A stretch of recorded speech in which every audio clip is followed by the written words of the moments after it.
ایک کے بعد ایک تحریک انصاف کے رہنما پارٹی کو چھوڑتے جا رہے ہیں۔ سابق وزیر اعظم کے منظور نظر اسد عمر نے بھی اپنی راہیں جدا کر لیں۔ 2 مرتبہ رکن اسمبلی رہنے والے اسد عمر کبھی حلقے میں نہ گئے، نہ ان کے بھائی محمد زبیر نون لیگ کے بڑے رہنماؤں میں سے ایک ہیں جو آج کل منظر عام سے غائب ہیں۔ دونوں بھائیوں کے سیاسی کیریئر کے حوالے سے یہ رپورٹ دیکھیے۔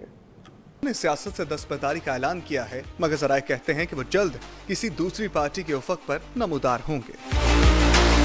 اسد عمر اور محمد زبیر 2 بھائی، دونوں الگ الگ سیاسی جماعتوں کے رہنما۔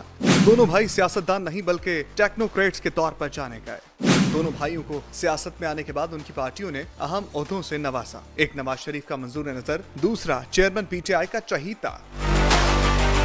تحریک انصاف کا برین سمجھے جانے والے اسد عمر پارٹی میں آتے ہی چیئرمین کے قریب ہوئے۔ وہ واحد شخصیت ہیں جنہیں چیئرمین پی ٹی آئی نے الیکشن سے قبل ہی اگلا وزیر خزانہ نامزد کر دیا۔ موصوف کے پاس وزارت کا تجربہ تھا، نہ ہی کوئی معاشی پلان۔ یوں تحریک انصاف حکومت کی نااہلی کی پہلی اینٹ رکھی گئی۔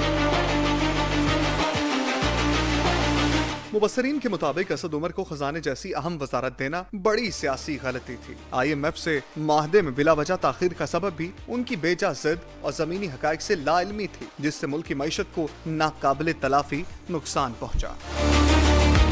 معاشی تجزیہ کاروں کا کہنا ہے کہ اسد عمر گفتار کے غازی تھے، یہی وجہ ہے کہ چند ماہ میں ہی معیشت کا کباڑہ کر گئے۔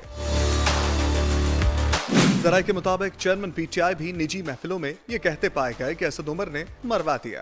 یاران حال کہتے ہیں موصوف نے کچھ ایسا ہی حال اینگرو کا بھی کیا جس کے وہ سربراہ تھے۔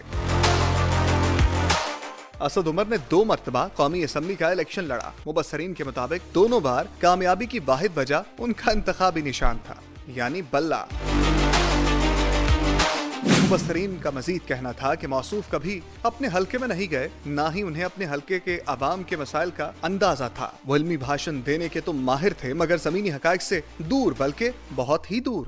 شاید یہی وجہ ہے کہ وہ کبھی منجھے ہوئے سیاستدان کے طور پر سامنے نہ آ سکے۔ دوسری طرف ان کے بھائی محمد زبیر بھی مسلم لیگ نون کے سیاسی منظرنامے سے غائب ہیں۔ سیاسی تجزیہ کاروں کے مطابق سندھ کی سیاست کی باغ دوڑ میاں نواز شریف نے حال ہی میں اہم سرکاری عہدے سے ریٹائر ہونے والے اپنے وفادار بشیر میمن کے حوالے کر دی، جنہوں نے میاں نواز شریف کی وطن واپسی کی راہیں ہموار کرنے میں اہم کردار ادا کیا۔ میاں صاحب کے بارے میں مشہور ہے وہ اپنے سہولت کاروں کو نہیں بھولتے۔ احد چیمہ، فواد حسن فواد اور ڈاکٹر توقیر شاہ اس کی واضح مثال ہیں۔